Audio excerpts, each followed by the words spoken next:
आज का ये बजट इंटरिम बजट तो है ही, लेकिन ये बजट इंक्लूसिव और इनोवेटिव बजट है। इस बजट में कंटिन्यूटी का कॉन्फिडेंस है। ये बजट विकसित भारत के चार स्तंभ युवा, गरीब, महिला और किसान सभी को एम्पावर करेगा। निर्मला जी का ये बजट देश के भविष्य के निर्माण का बजट है। इस बजट में 2047 के विकसित भारत की नींव को मजबूत करने की गारंटी है। मैं निर्मला जी और उनकी टीम को बहुत बहुत बधाई देता हूं। साथियों, इस बजट में युवा भारत की युवा आकांक्षाओं का, भारत की यंग एस्पिरेशंस का प्रतिबिंब है। बजट में दो महत्वपूर्ण निर्णय लिए गए हैं।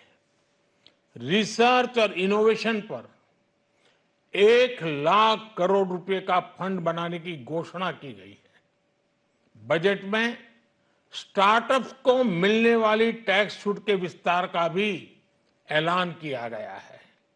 साथियों, इस बजट में फिस्कल डेफिसिट को नियंत्रण में रखते हुए कैपिटल एक्सपेंडिचर को 11,11,111 करोड़ रुपए की ऐतिहासिक ऊंचाई दी गई है।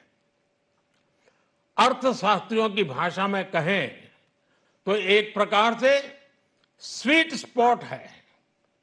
इससे भारत में 21वीं सदी के आधुनिक इंफ्रास्ट्रक्चर के निर्माण के साथ ही युवाओं के लिए अनगिनत रोजगार के नए अवसर तैयार होंगे। बजट में वंदे भारत स्टैंडर्ड की 40,000 आधुनिक बोगियां बनाकर उन्हें सामान्य यात्री ट्रेनों में लगाने का ऐलान किया गया है। इससे देश के अलग अलग रेल रूट पर करोड़ों यात्रियों में आरामदायक यात्रा का अनुभव बढ़ेगा। साथियों, हम एक बड़ा लक्ष्य तय करते हैं, उसे प्राप्त करते हैं और फिर उससे भी बड़ा लक्ष्य अपने लिए तय करते हैं। गरीबों के लिए हमने गांवों और शहरों में 4 करोड़ से अधिक घर बनाए। अब हमने 2 करोड़ और नए घर बनाने का लक्ष्य रखा है। हमने 2 करोड़ महिलाओं को लखपति दीदी बनाने का लक्ष्य रखा था। अब इस लक्ष्य को बढ़ाकर 3 करोड़ लखपति दीदी बनाने का कर दिया गया है।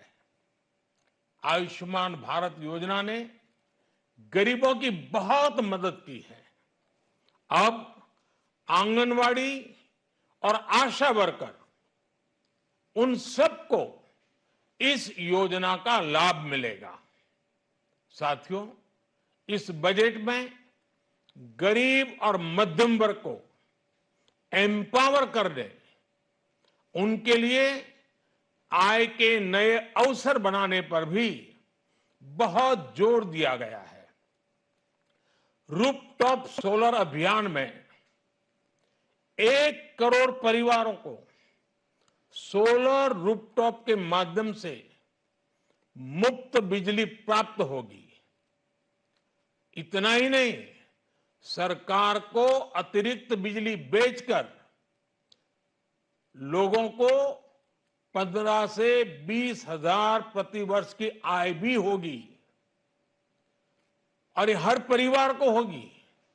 साथियों, आज जिस इनकम टैक्स रेमिशन स्कीम की घोषणा की गई है, उससे मध्यम वर्ग के करीब 1 करोड़ लोगों को बड़ी राहत मिलेगी।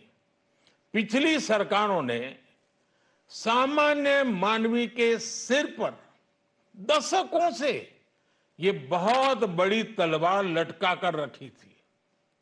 आज इस बजट में किसानों के लिए भी बहुत महत्वपूर्ण और बड़े निर्णय लिए गए हैं। नैनो डीएपी का उपयोग हो, पशुओं के लिए नई योजना हो, पीएम मत्स्य संपदा योजना का विस्तार हो और आत्मनिर्भर ऑयल सीड अभियान हो। इससे किसानों की आय बढ़ेगी और खर्च कम होगा। मैं एक बार फिर सभी देशवासियों को इस ऐतिहासिक बजट के लिए शुभकामनाएं देता हूं